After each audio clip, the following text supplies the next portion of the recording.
magpakailanman. Purihin siya ay awitan at papurihan magpakailanman.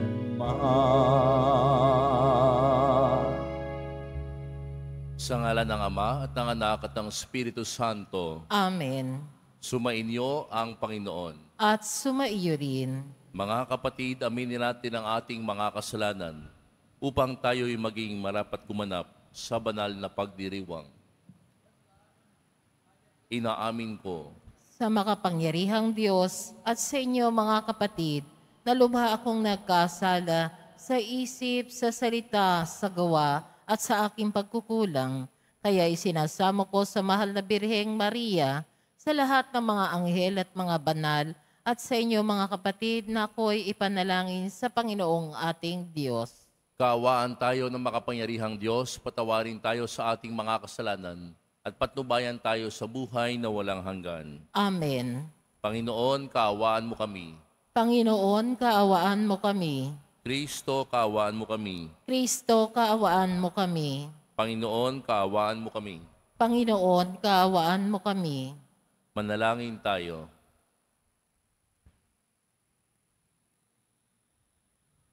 Ama naming makapangyarihan, ipagkaloob mong lagi naming ikaligayang ikaw ay paglingkuran, sapagkat walang maliw at walang kahulilip ang kasiyahan kapag sumasamba kami sa iyong kapangyarihang nagpapairal sa tanang sanlibutan. Sa pamamagitan ni Jesucristo kasama ng Espiritu Santo, magpa sa walang hanggan. Amen. Magsiupo na po ang lahat.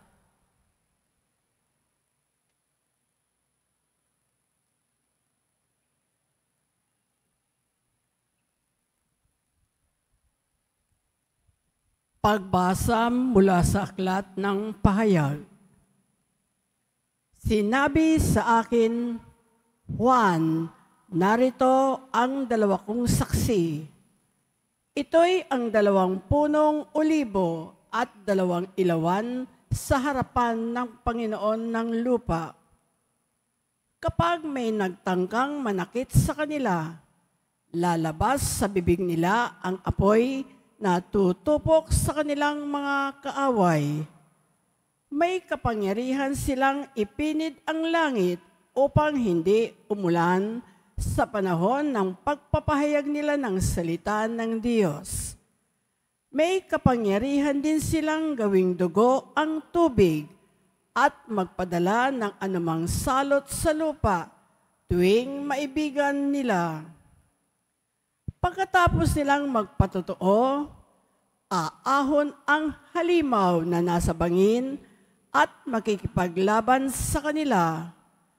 Matatalo sila at mapapatay ng halimaw, at ang kanilang bangkay ay mahahandusay sa lansangan ng kanilang lungsod, na ang mahiwagang pangalan ay Sodoma o Ehipto. Dito rin ipinako sa krus ang kanilang Panginoon. Sa loob ng 3 araw at kalahati, ang kanilang mga bangkay ay panunuorin ng mga tao mula sa iba't ibang lahi, lipi, wika at bansa, at hindi sila papayag na ilibing ang mga bangkay. Magagalak ang lahat ng tao sa sanlibutan dahil sa pagkamatay ng 2 ito. Magdiriwang sila at magbibigayan ng mga regalo, sapagkat ang 2 propetang iyon ay nagdulot ng labis na kahirapan sa kanila. Pagkalipas ng 3 araw at kalahati, ibinalik ng Diyos ang kanilang buhay at sila'y tumindig. Nasindak ng gayon na lamang ang mga nakakita. Pagkatapos ay narinig nila ang isang malakas na tinig mula sa langit na ang wika, "Umakyat kayo rito." At habang nakatingin ang kanilang mga kaaway, napasalangit sila sa isang ulap. Ang salita ng Diyos. Salamat sa Diyos. Ang poon ay papurihan, siya ang aking sanggalang. Ang poon ay papurihan, siya ang aking sanggalang. Purihin ang poon na aking sanggalang. Sa pakikibaka, ako ay sinanay. Inihanda ako upang makilaban. Ang poon ay papurihan, siya ang aking sanggalang. Matibay kong muog at tagapagligtas, sa aking tahanang hindi matitinag. Tagapagligtas kong pinagtitiwalaan, nilulupig niya ang sakop kong bayan. Ang poon ay papurihan, siya ang aking sanggalang. O Diyos, may awitin akong bagong-bago, alpay tugtugin at aawit ako. Tagumpay ng hari ay iyong kaloob, at iniligtas mo si David mong lingkod. Ang poon ay papurihan, siya ang aking sanggalang. Magsitayo po ang lahat.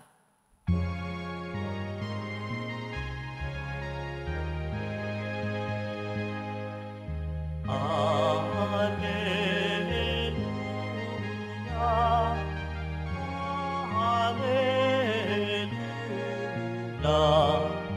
Alleluia, Alleluia, Alleluia.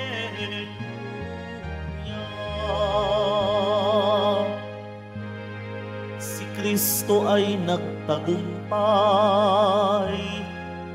nalupig ang kamatayan,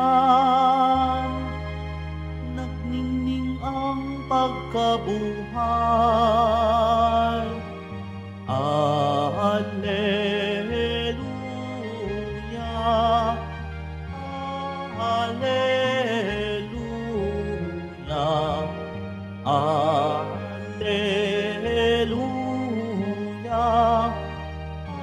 Alleluia.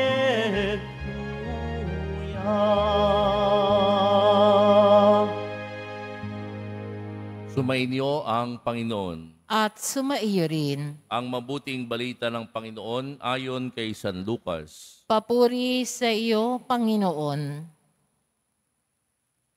Noong panahong iyon, may ilang Saduseyo na lumapit kay Jesus.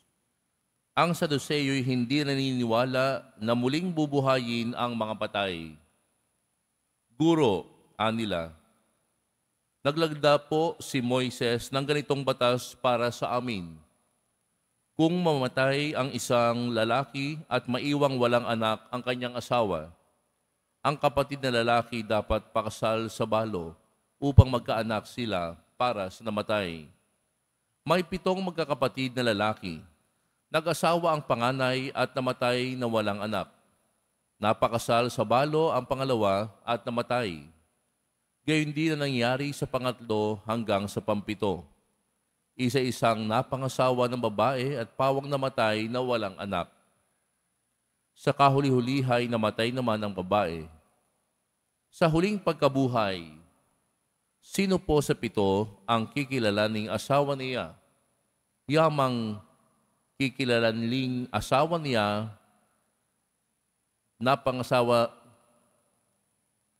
napangasawa niya silang lahat.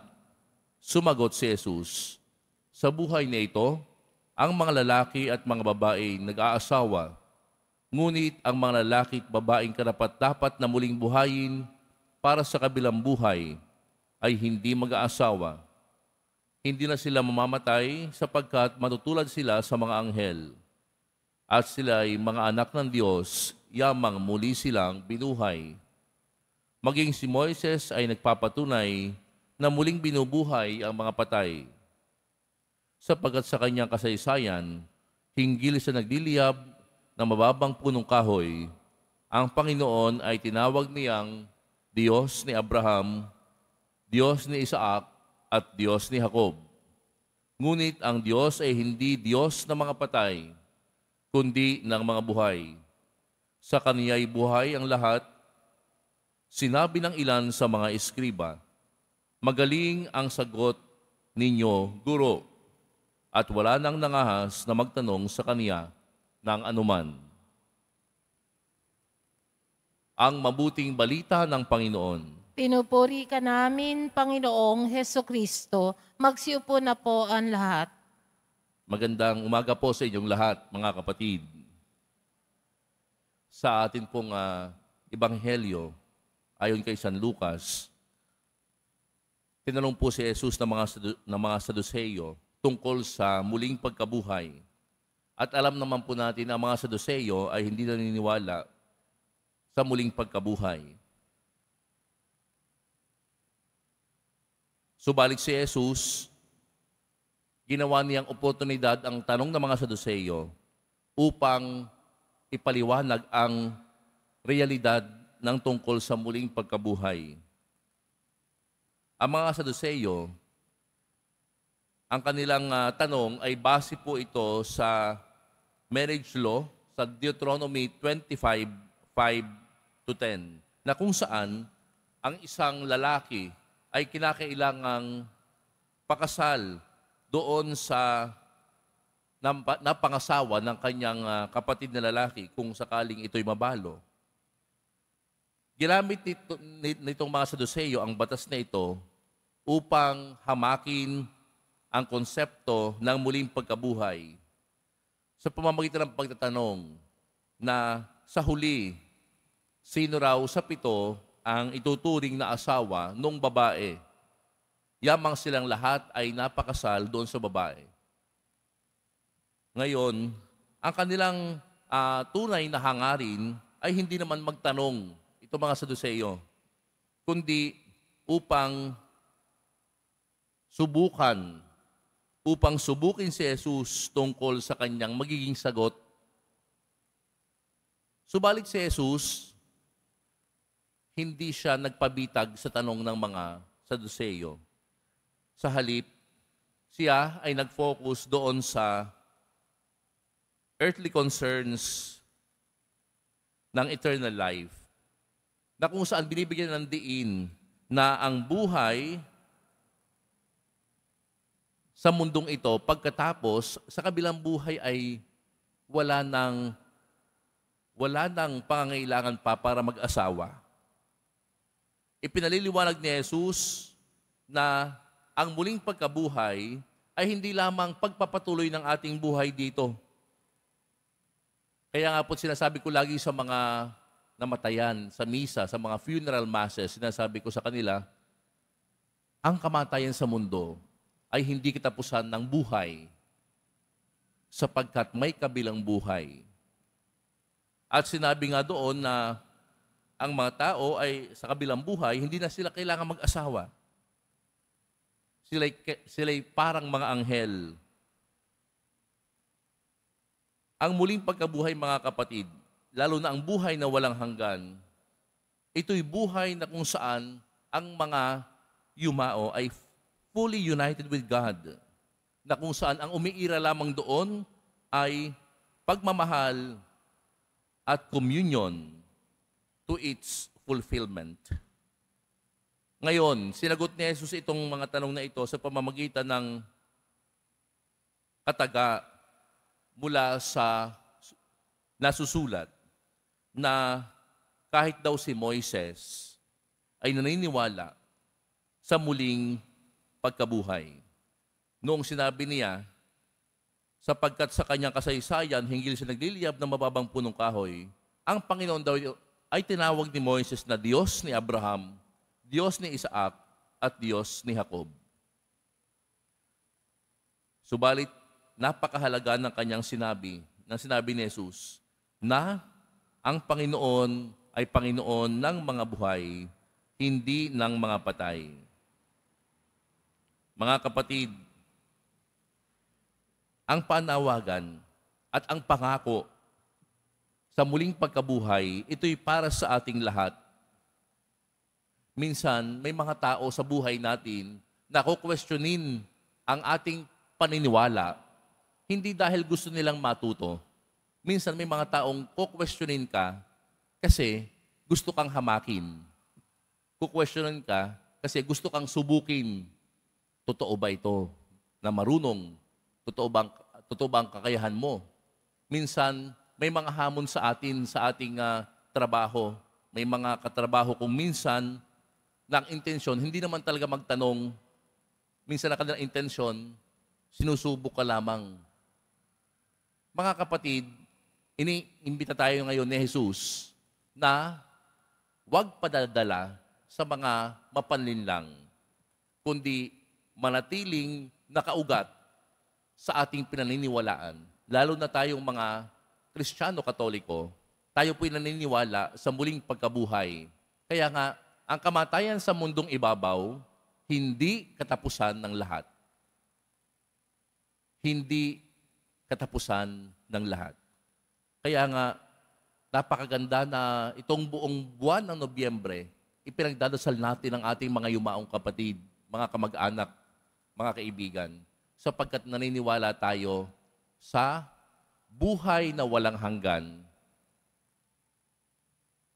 Subalit, hindi natin dapat hintayin na tayo ay pumanaw sa mundong ito para natin mabigyang halaga ang buhay na walang hanggan. Dito pa lamang sa mundong ibabaw, nawa mamuhay tayo na parang kapiling ang Diyos sa kalangitan. Anong ibig ko sabihin? Naway maging wagas ang ating pag-ibig, maging totoo, maging wagas ang ating pagpapatawad sa kapwa. Nawa maging wagas ang ating pagpapakita ng awa. Ito ang mga bagay na ating pwedeng gawin sa mundong ibabaw. Mga kapatid, kailan kayo huling nagpatawad? Kailan kayo huling nagsorry? Kailan kayo huling tumanggap ng pagkakamali? Tayo iniimbita ng Panginoon sa pagninilay tungkol sa kabilang buhay na sa mundong ito, kinakailangan tayo na mismo magsimula ng mamuhay na parang may langit sa lupa. Magpatawad, magmahal, magpakita ng awa.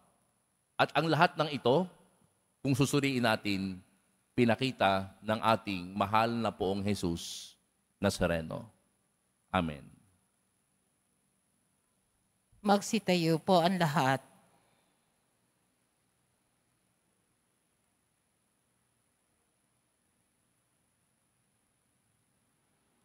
Minamahal ko mga kapatid, napakabalwalhati ng kapayapaan at pag-asa sa muling pagkabuhay.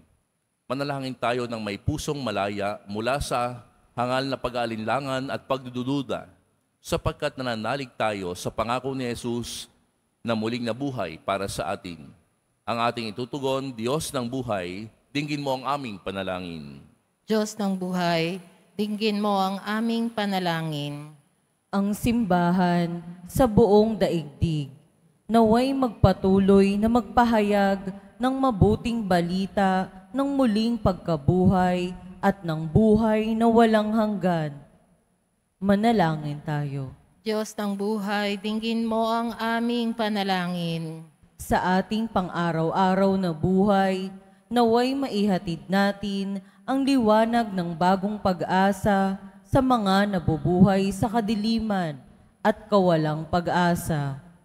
Manalangin tayo. Diyos ng buhay, dinggin mo ang aming panalangin. Ang mga dukha, mga walang tahanan, at mga nangangailangan, naway madama ang Panginoon ng buhay sa pamamagitan ng pag-ibig at kagandahang loob ng mga mabubuti sa kanila.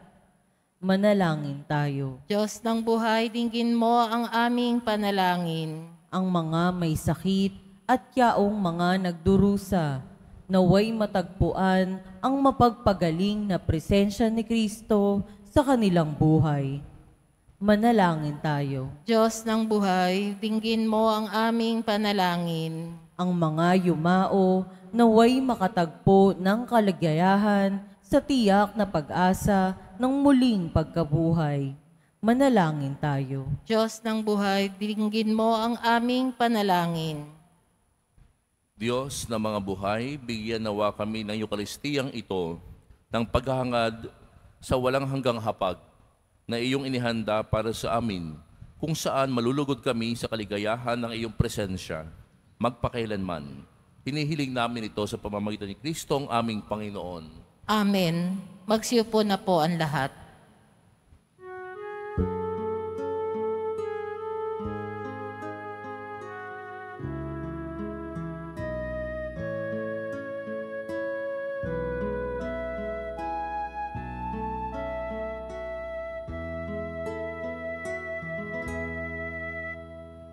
Kung tinapay at anak na mula sa'yo, muling ihahain sa kabutihan mo.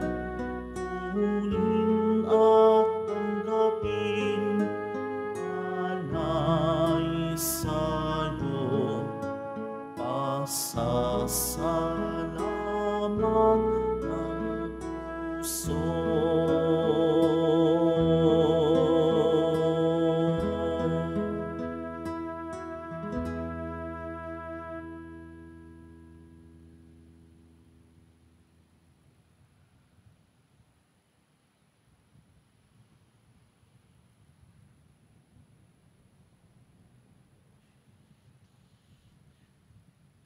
Magsitayo ang lahat. Manalangin kayo mga kapatid upang ang paghahain natin ay kalugdan ng Diyos sa mga makapangyarihan. Tanggapin nawa ng Panginoon itong paghahain sa iyong mga kamay, sa kapurihan niya at karangalan sa ating kapakinabangan at sa buong sambayanan niyang banal. Ama naming lumikha, ipagkaloob mo ang iyong masintahing pagtingin sa aming mga alay, upang ang kagandahang loob mo ay aming makamtan, at ang bunga ng walang hanggang pag-iral ay aming mapakinabangan. Sa pamamagitan ni Jesucristo kasama ng Espiritu Santo, magpasawalang hanggan. Amen. Sumainyo ang Panginoon. At sumaiyo rin. Itaas sa Diyos ang inyong puso at diwa. Itinaas na namin sa Panginoon. Pasalamatan natin ang Panginoong ating Diyos. Marapat na siya ay pasalamatan. Ama naming makapangyarihan, tunay ngang marapat na ikaw ay aming pasalamatan. Sa iyong paglingap at kagandahang loob, ang tao'y nilikha mo at pinangasiwa sa sansinukob. Sa hangad mong siya ay iwastong lubos, siya ay pinagdusa mo sa kanyang pagtalikod. Sa iyong paggiliw, iyong ipinahintulot na makabalik siya sa pamamagitan ni Kristo Jesus. Kaya kaisa ng mga anghel na nagsisiawit ng papuri sa iyo nang walang humpay sa kalangitan, kami nagbubunyi sa iyong kadakilaan. Santo, Santo, Santo, Panginoong Diyos ng mga hukbo, napupuno ang langit at lupa ng kadakilaan mo, o sana sa kaitasan, pinagpala ang naparirito sa ngalan ng Panginoon, o sana sa kaitasan, magsiluhod po ang lahat. Ama naming banal, ikaw ang bukal ng tanang kabanalan, kaya't sa pamamagitan ng iyong Espiritu, gawin mong banal ang kaloob na ito, upang para sa amin maging katawan at dugo ng aming Panginoong Hesukristo. Bago niya pinagtiis ang kusang loob na maging handog, hinawakan niya ang tinapay, pinasalamatan kaniya, pinaghati-hati niya iyon, iniabot sa kanyang mga alagad at sinabi, "Tanggapin ninyong lahat ito at kanin. Ito ang aking katawan na ihahandog para sa inyo."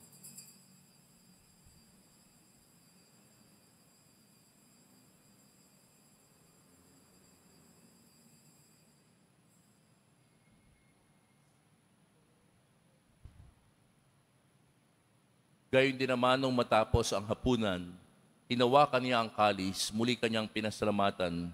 Iniabot niya ang kalis sa kanyang mga alagad at sinabi, "Tanggapin ninyong lahat ito at inumin. Ito ang kalis ng aking dugo ng bago at walang hanggang tipan. Ang aking dugo na ibubuhos para sa inyo at para sa lahat sa pagpapatawad ng mga kasalanan. Gawin ninyo ito sa pag-alala sa akin."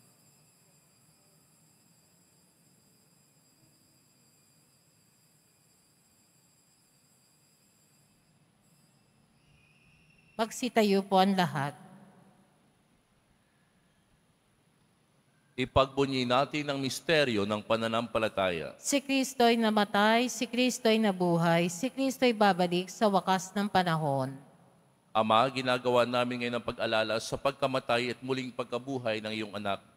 Kaya't iniaalay namin sa iyo ang tinapay na nagbibigay buhay at ang kalis na nagkakaloob ng kaligtasan. Kami nagpapasalamat dahil kami uminarapat na tumayo sa harap mo para maglingkod sa iyo. Isinasamo namin kaming magsasalo-salo sa katawan at dugo ni Kristo ay mabuklod sa pagkakaisa sa pamamagitan ng Espiritu Santo. Ama, lingapin mo ang iyong simbahang laganap sa buong daigdig. Puspusin mo kami sa pag-ibig, kaisa ni Francisco na aming Papa at ni Jose na aming Obispo at ng Tanang Kaparian. Alalahanin mo rin ang mga kapatid naming nahimlay nang may pag-asang sila'y muling mabubuhay, gayon din ang lahat ng mga pumanaw. Kaawaan mo sila at patuloyin sa iyong kaliwanagan. Kaawaan mo at pangidapatin kaming lahat na makasalo sa iyong buhay na walang wakas. Kaisa ng mahal na Birheng Maria na Ina ng Diyos, ng kabiyak ng puso niyang si San Jose, kaisa ng mga apostol at ng lahat ng mga banal na namuhay dito sa daigdig ng kalugod-lugod sa iyo, may pagdiwang nawa namin ang pagpupuri sa ikararangal mo sa pamamagitan ng iyong anak na aming Panginoong Heso Kristo.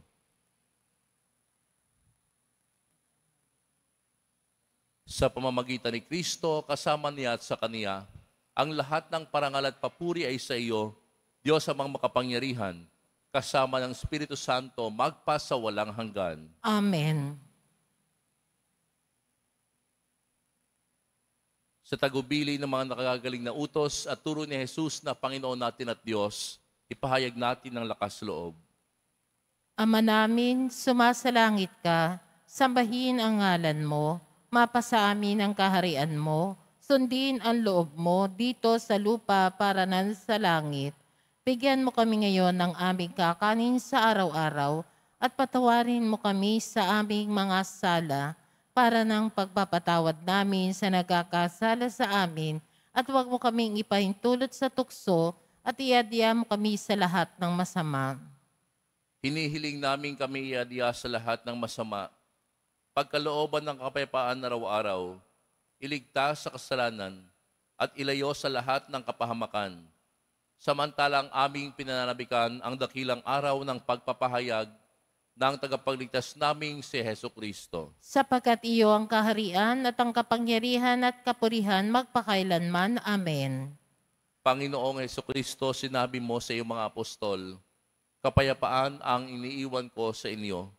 Ang aking kapayapaan ang ibinibigay ko sa inyo. Tunghayin mo ang aming pananampalataya at huwag ang aming pagkakasala.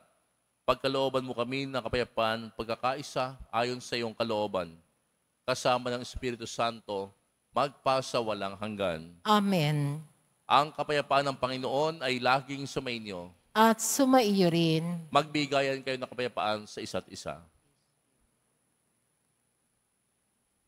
Kordero ng Diyos na nag-aalis ng mga kasalanan ng sanlibutan, maawa ka sa amin. Kordero ng Diyos na nag-aalis ng mga kasalanan ng sanlibutan, maawa ka sa amin. Kordero ng Diyos na nag-aalis ng mga kasalanan ng sanlibutan, ipagkaloob mo sa amin ang kapayapaan, magsiluhod po ang lahat.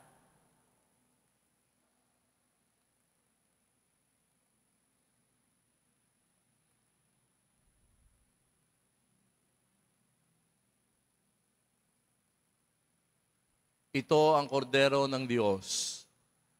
Ito ang nag-aalis ng kasalanan ng sanlibutan. Mapalad ang mga inaanyahan sa kanyang piging. Panginoon, hindi ako karapat-dapat na magpatuloy sa iyo, ngunit sa isang salita mo lamang ay gagaling na ako.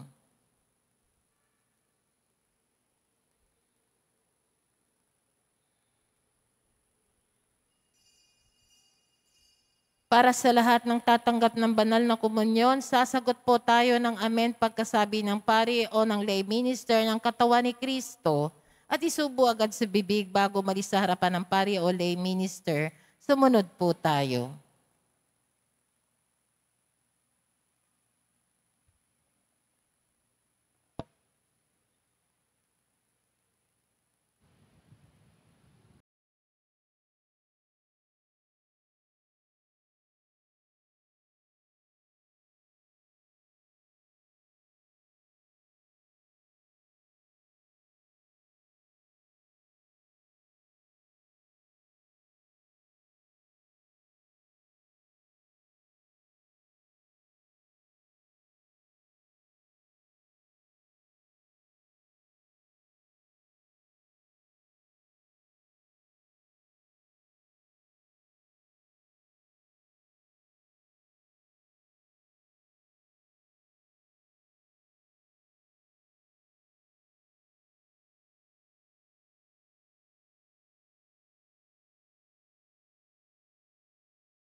Ama naming mapagmahal, sa pinagsaluhan naming banal na pakikinabang, ang amin nawang pag-ibig lalo managdagan ng ginawa namin sa pag-alala sa anak mong mahal na nag-utos si pagdiwang ang huling hapunan sa pamamagitan ni Jesucristo kasama ng Espiritu Santo, magpasawalang hanggan. Amen.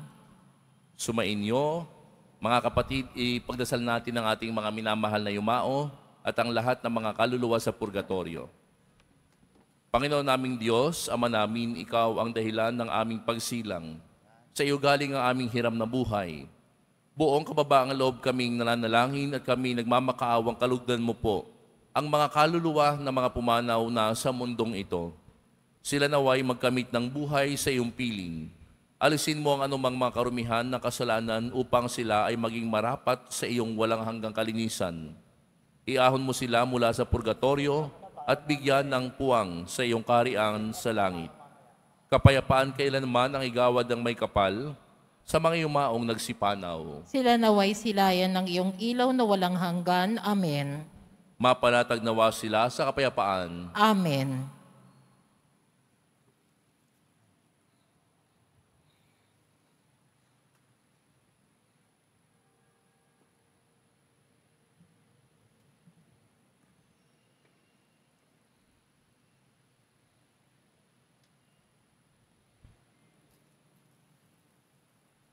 Sumainyo ang Panginoon. At sumaiyo rin. Mahal na poong Jesus Nazareno, inihayag mo sa pamamagitan ng krus ang walang maliw na pag-ibig ng Diyos sa sangkatauhan.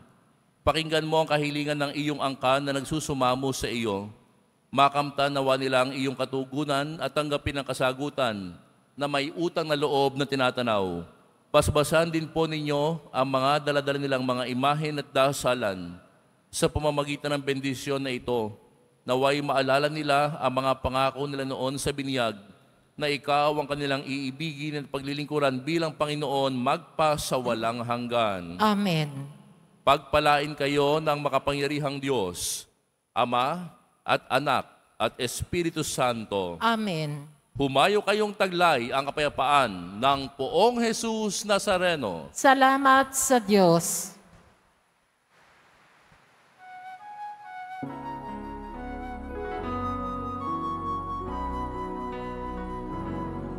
Nuestro Padre Jesus Nazareno, sinasamba ka namin.